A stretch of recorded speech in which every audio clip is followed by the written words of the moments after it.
Sveiki visi žiūrintys laidą Vienam gale kablys. Šiandien mūsų rankose matot kas. Muselinės meškerės mane privertė Augis pakelt užpakalį ir kažkur lysti, bristi, sakė, turim šiandien pagauti keletą šapaliokų, praleisti laiką su muselinėm. Senai tai darėm, iš tikrųjų, Klaipėda, ten išėlėjau, sakė, karšiai gerai. Eugenijau, aš pažiūrėsiu, kaip šiandien mums seksis. Aš irgi manau gerai. Ir šiaip laikas su muselinė būna visada geras. Pradedam ieškoti upės bent jau. Čia upė?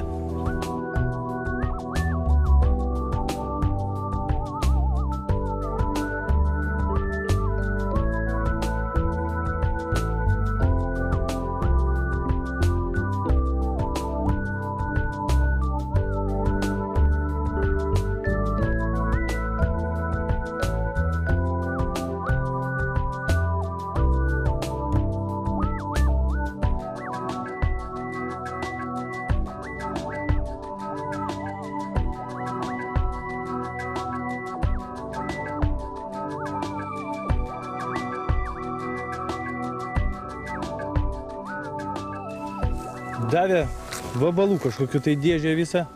Davė meškerę, sakė, įgaudžiu šapalas, pas nudundėjo ten kažkur tai.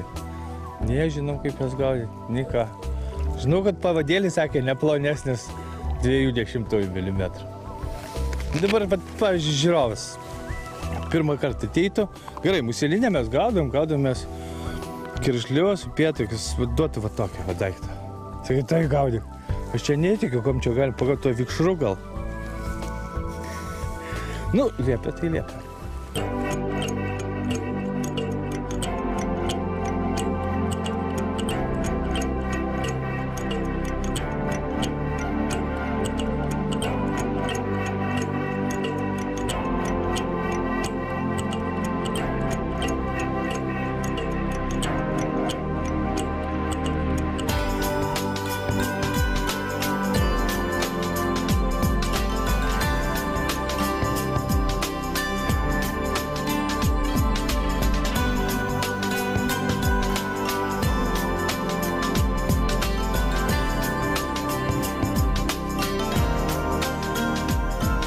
Apie tradicinės šapalinės vietas. Aišku, upėse labai daug, kaip matėte, žolių, vasarą upė krenta, bet iš principo štai tokios vietos, ką jūs matote, tai yra labai tradicinės vietos. Nuskendę krūmai, šlaitai, ten dažniausiai šlepėsi šapalai, galima pagauti vieną kitą ir didesnį, tai jeigu kas tai moka padaryti, aišku. Bet idėja tokia, kad vėlgi tai mūsų masalai pakankamai dideli, juos taškenant, būna taip, kad pakyla didelis ir stambus šapalas. Šiandien gal ne ta diena, gal per daug saulės, gal per daug vėjo, bet iš principo mes laiką leidžiam puikiai. Matau, Eugenijus čia šapalų šiandien meistras. Aš tau sakau, kad šiandien būtinai važiuosim gaudyti kiršlių. Kokie šapalai?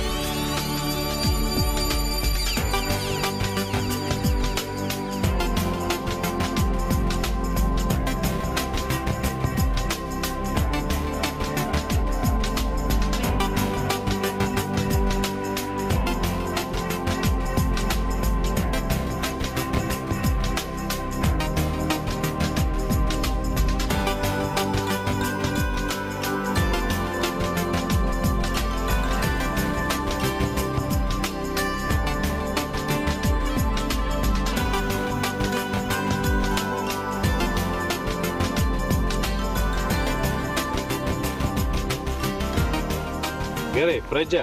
Kokia šiokia tokia. Kažkas gauna. Augi, tu man papasakok, iš principo šapalų žvejyba, man jinai sudėtinga bet kokia. Realiai netgi voblerių sudėtinga gaudyti šapalus. Įmanoma, aišku, bet vėlgi reikia ten tyliai bristi kažkur, tai muselinė, man atrodo, iš vis neįmanoma. Nu, gerai, tu pagavai, va čia pirmą, manau, kad gal ne paskutinė. Kokia idėja tų šapalų žvejybos yra? Idėja, aš manau, susirasti vietą, kur jie galėtų būti. Geriausia, aišku, jos dar pamatyti nuo kokios karduko, nuo teltuko, nuo dar kažkur. Pabandyti tyliai prieiti, kad nesukelt bangos, jeigu tik įmanoma. Jeigu sukėliai, šiek tiek palaukti, kol nueis. Na ir tvarkingai užmesti ten, kur ko gero reikėtų. Paprastai mėtama kur arčiau kranto, kažkur po paplovimais, kur dobytė, kur žolė, su tokiu lengvu pliaukšteliu. Su lengvu pliaukštelimu šiek tiek tą musę stengtis pravesti be režimo, kartais ir režimas padeda. Va, tu man papasakok, man irgi vėl neaišku, iš tikrųjų šapalus gaudau musę gal antrą kartą gyvenime. Aš jeigu šiandien pagausiu nors ką nors, man bus įdomu, nes aš pažiūriu tos tarakonus, aš kiršlius gaudau daug, man įdomu, pėtakiai irgi įdomu. Nu, pasižiūrėkit, nu, kaip galima ant tokio, va, čia klauno nosis, va, tokio dydžio, kaip ant jo galima kažką taip pagauti ant tokio. Ne, augi, jūs išpratėjom, selingai, ką jūs rišat tokius, dar kumščiai dydžio susiriškit savo simką. Na, matai, jeigu įmant tokią musę, atrodo irgi nemaža. Bet jie apžioja praktiškai sprindinį šapaliukas, kartais net aukšlę sugeba pasikabinti. Tai dideliam šapalui paprastai, jeigu nori atsikratyti tom mailios, dedi normalų masą. Gal jau čia šiek tiek ir per didelį. Bet iš principo aš matau, kad fantazijos daug, ar ne jūsų dėžutės? Galim drąsiai tai pasakyti. Iš tikrųjų gal ir nėra tiek daug. Realiai tai kas yra širšė, elementarus vabalas, na, dėl įdomumo štai po dažom gaunam kažkokį karkvabalį, kažkokį tai Kolorado vabalą ir tiek ten tos fantazijos. Gerai, pertrauką aš padariau, apie įrankius gal vėliau, kai baigsim gaudyti šapalus, nes aš visien tave prikalbinsiu gaudyti kiršlius. Aš noriu kiršlių. Gerai.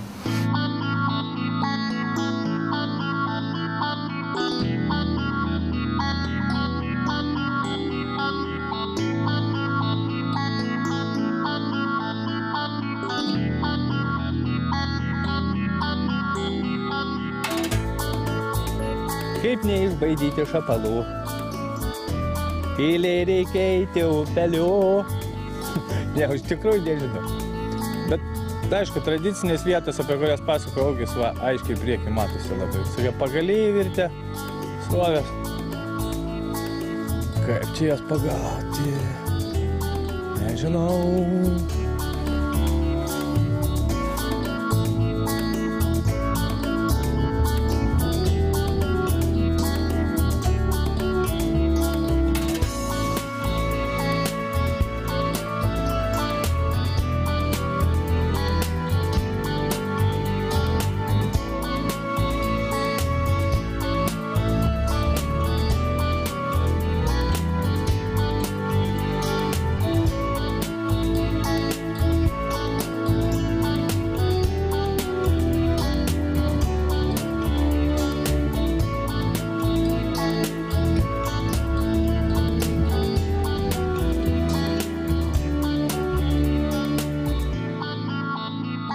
Aš nežinau, kodėl Eugenijus mane atvarė štai tokių žuvies gaudyti. Jam kažkodėl tai maniakas, šapalų. Aš jam sakiau, kad kokių šapalų, važiuojam gaudyti kiršlių. Taigi daug įdomiau, sausa muselė, nereikia braidyti, kaip bepračiai tos šapalus gaudyti. Tai aišku įdomu. Nedažnai mes gaudom tos šapalus ir na, maždaug supratote, ką mes pasakojam, kaip juos rasti, kaip pabandyti pagauti šapalą, kokie masalai naudojami. Tai aš manau, kad mes dar nuspręsime tai, kad vis dėlto į vakarinę pusę kiršlių. Aš norėčiau taurė, žuvis, muselinė gaudoma, ypatingai sausa, jeigu kyla, be galo.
Tu man geriau papasako, kodėl tu badėjai tam šapalų į uodegą su meškerė. Tai, kad jis nesimaitina, tai galvoju, aš jam reikia žemberklo. Aš sakau, vasara toks metas, kai daugelis iš tikrųjų pasimetė mūsiškiai ką žvejoti. Mes šiandien vėlgi leidžiame toliau savo atostogą saugiu. Ir jeigu šapalus reikia badyti uodegą ir jie nekimba, eisim pažiūrėsim, kaip nekimba kiršliai. Aš vis dėlto įkalbėjau. Padėti vabalus į šoną, pasimti normalią muselinę, subtilesnį žuklės įrankį, nebetaiškenti tenai palei krūmus, o gaudyti tai, kas kimba.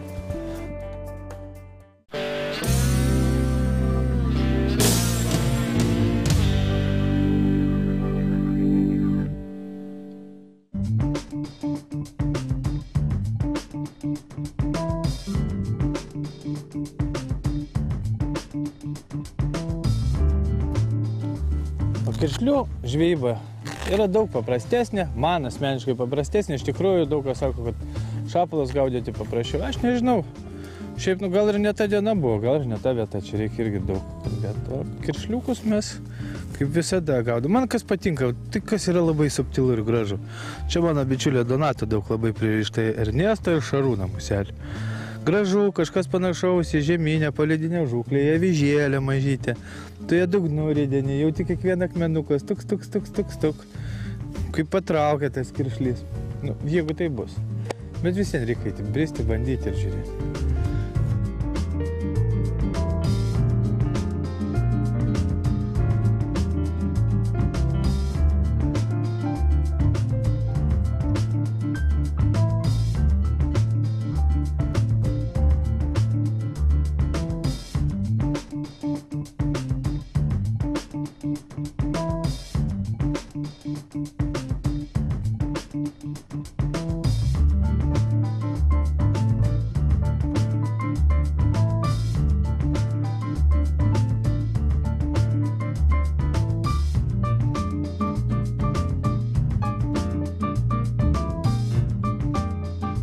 Nu va, viskas vyksta greitai, aiškiai ir konkrečiai kiršlių žvejybai.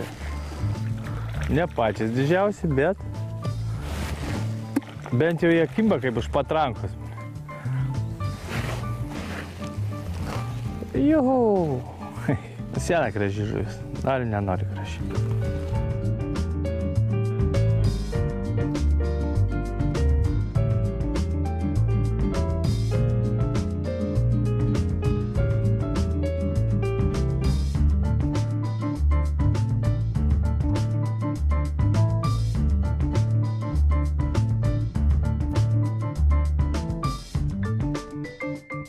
O, aš sakiau, su sausa visiems yra perspektyviau gaudyti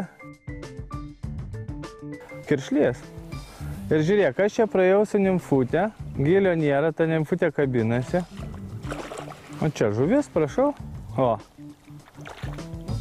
neblogas kiršlys, nereikia čia tik taip. Po tavo šapalų, čia žinok, yra labai neblogas kiršlys.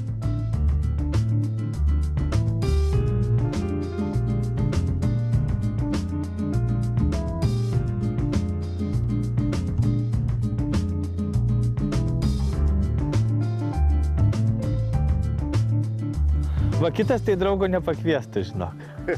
Taip. Nes va, matai, aš turėjau čia porą kartų kokt jinai, bet taip nimfutė atsargiai, nes gilio nėra labai žolės kabinasi, nuo viršaus gražiai patupdėjai. Man tai įdomu pažiūrėti, kaip jisai daro taip, kad pasroviui man dažniausiai pradeda rėžti musę, o pasaugiai labai gera technika yra ta užmetimo ir tokio susimokyti. Kiekvieną žvejybą reikia mokytis. Pirmiausia, tai meti truputėlį į viršų ir guldai. Tada jis savaime susigarankščiuoja ir tada po truputį dar duodi atleidinėti. Nes jeigu tu paguldysi tiesiai, iškart pradės rėžti. Judesys jisai lies musę. O jeigu tu šiek tiek aukštyn ir nuleisi valas, jis susigarankščiuoja ir tu turi laiko musę, nėra su musę. Tokius permėti. Einam Giedrių karnos nuo jo toliau. Man jau čia viskas aišku. Eugenijau, iki kitų susitikimų.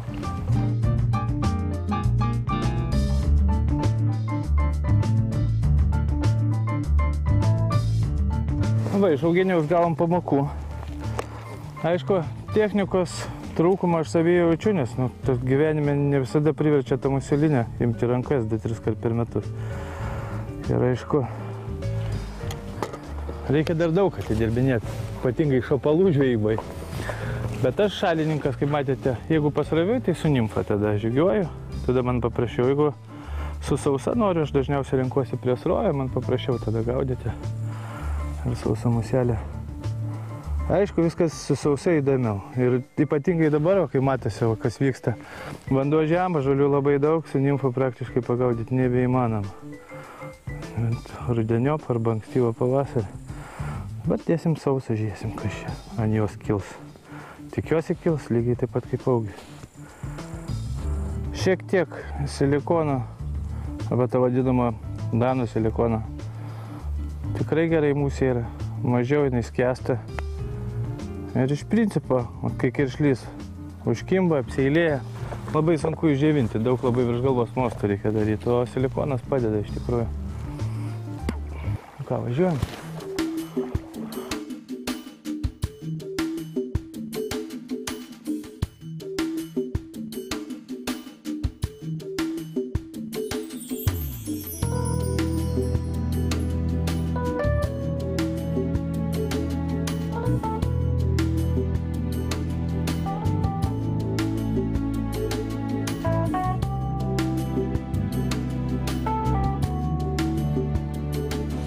Kartais jeigu jauti, kad gali baidyti žuvį, nes iš tikrųjų eidamas į priekį, kai seklu darai bangą, tai verta prailginti metimą. Kartais būna taip, kad visai prie kojų. Opa, vėl kimba.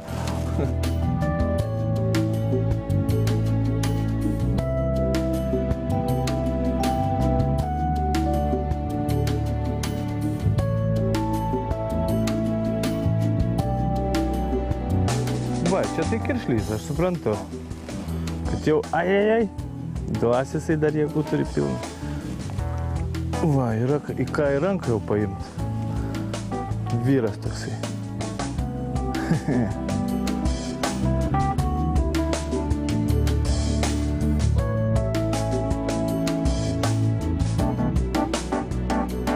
Viena gražiausia Lietuvoje gyvenančių taurių žuvų, vietinė, gražiai gaudama. Aš laimingas. Va, čia tu ne... Gerai, apie šaplas iš blogo nieko nesakysiu, aš pažadu išmokti juos gaudyti kada nors artimiausią laiką.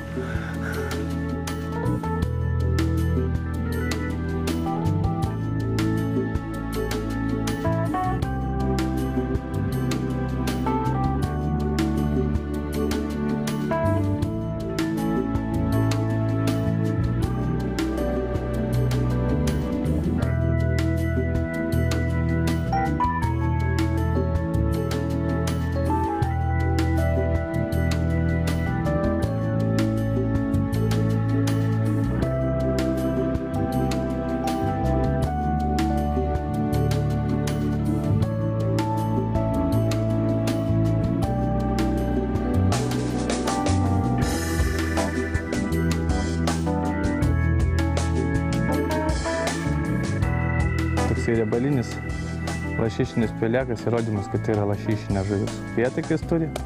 Tai dar kad. Upėtakis turi, lašiša, šlakis, kiršlys ir kažkodėl stinta, nežinau kodėl. Atgaiva vasarai, kai negalėjau blogą nuo platformų, nuo žuklės varžybų, nuo fiderio, nuo viską. Tas jo, iš viršaus.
Nu va, viską mes pataisėm, Eugenijau, šiandien. Mes viską pataisėm su šapalais, aš čia visiems prižadėjau, kad aš išmoksiu juos gaudyti ir tada parodysim kažkada tai, kai žinosi savo vietas. Kai nereikės taip ten lakstyti, maždaug čia turėtų būti. Su kiršliais smagu. Geri, stiprus ar ne? Ir man kas džiugina, kad upė yra didelių, gražių iš tikrųjų. Eugenijau, kas nauja muselininkų pasaulyje? Galim pagalvoti, kad nežinai. Ne. Šiandien tu modelis ir išbandai naujausius dalykus. Aš šiandien modelis ir išbandau naujus veidersus ir batus, kurie labai panašus į kėdus. Gal tu jos apie jos daugiau, nes iš tikrųjų tai žiauriai patogus daiktai. Batai iš tikrųjų buvo problema pas daugelį firmų, tame tarp ir pas Vyžną, bet galų gale panašu, kad išsprendė. Išsprendė tvirtas batas, manau, jau sezonas atitarnavęs. Panašus į kėdus kažkom tai. Jo, ir jokių dėvėjimosi požymių nėra, kas gerai, va ta guminis padas, nes kai kur neleidžia su veltiniu. Šitą modelį dar yra Wolframo šitie spigliai, kas tikrai padeda. Dėl to namuose nevaikščiokit per parketą. O pačias britkelnes, tu sakai, kažkuom tai įdomu. Britkelnes yra įdomios to, kad siūlės galų gale nesusiūtas siūlais, o suvirintas ultragarsu. Oho. Ką tai duoda? Tai duoda aplamai siūlė gaunasi mažesnė, nes suleista ir užvirinta, ne taip, kad anksčiau pervinė. Dabar jinai užvirina ir jeigu atsiranda kažkoks leidimas, tai gaunasi, nustatai lengvai vietą lokali. Prasme, jeigu kažkur kažkas, tu matai, kur leidžia, ten lašas klijų ir išsprendžia problemą. Akvašiūriui kartais. Jeigu būna su siūlais, tai tu nežinai, kur vanduo įbėgo, ar čia, ar ten, o išbėgti gali bet kur. Tai vat ir jau 2 metai ir kągi, nusiskundimo dar nėra. Tai va, nes pas tave matosi Vasiliukai, pas mane nesimatosi. Tai va, o šiaip apie muselinę aš galvoju, kad daugiau žmonės, jeigu nori, gali sužinoti pas tave Muselinė LT, ar ne? Taip, kreipiasi į mus. Jūs turite savo gidą, jūs galite apmokyti, galite parinkti žuklės įrankius ir mane privertėte gaudyti šiandien šapalus, aš jums dar atsilyginsiu. O tiem, kurie negaudo šapalų ir negaudo kiršlių, mes turime vėlgi priminti gerą naujieną, kad rugpjūčio 10 dieną, šeštadienį, Kintuose vyks puikios karpių žuklės varžybos, Kintų taurė, mes ten būsime. Galite registruotis telefonu apačioje, kurį matote, galite registruotis tinklapyje, dalyvaukite su savo bičiuliais komandose.